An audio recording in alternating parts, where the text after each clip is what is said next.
हो जो तुम्हें मतलब तुम्हारा डर जो होता है ना वो तुम पे हमेशा हावी होता है। मैथ्स का डर, ये डर कि मैं नहीं कर पाऊंगा, ये डर कि मुझे टॉपिक हार्ड लग रहा है, ये डर तुम्हें खाता है हर बार, और ये डर तुम्हें सिलेक्शन से रोकता है। मैं हकीकत की बात कह रहा हूँ, इस क्वेश्चन में हिट एंड ट्रायल से तो पेन चलाने की भी नहीं दी है, और वो बेसिक कैलकुलेशन है जो सही मायने में मैं नहीं मानता कि मैथ्स जैसा कुछ है। आओ इधर, जिनको नहीं समझ में एक बार पूरे फोकस होकर यहाँ देखो बोर्ड पे।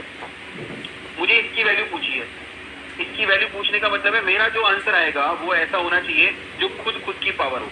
ये बात समझ में आ रहा है? खुद ही बेस हो और खुद ही पावर हो, खुद ही बेस खुद ही पावर। मेरे प्यारे बच्चों, ये दोनों केबीसी देखा है, केबीसी उसमें एक लाइफ लाइन आती है 50-50, दो गलत जवाब कंप्यूटर जी हटा दो, ये दोनों गलत जवाब हैं, ये हट जाएंगे।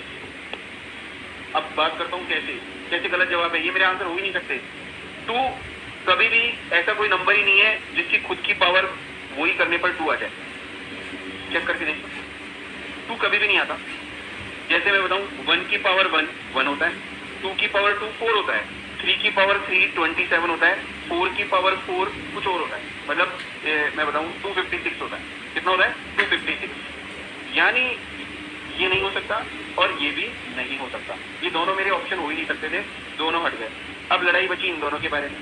अगर ये है मेरा आंसर तो ये कब आया होगा? जब 1 की पावर 1 रहा हो, तो यहाँ से x की वैल्यू कितनी आई? 1। ये कब आता है? जब 3 की पावर 3 रहा हो, तो x की वैल्यू कितनी आई? 3। क्या ये इमेजिनेशन, ईमानदारी से बोलो, ये जो 2 बातें मैंने बोली ये कितने लोगों को समझ में आ रही है? हाथ खड़े करो जिनको ये बात समझ में आ रही है। समझ में आ रही है? अब समझ में आ रही है? यानी या तो बी आंसर होगा या डी आंसर होगा। बी ऑप्शन अगर होगा तो x की वैल्यू 1 होगी, और डी ऑप्शन अगर होगा तो x की वैल्यू कितनी आएगी? 3।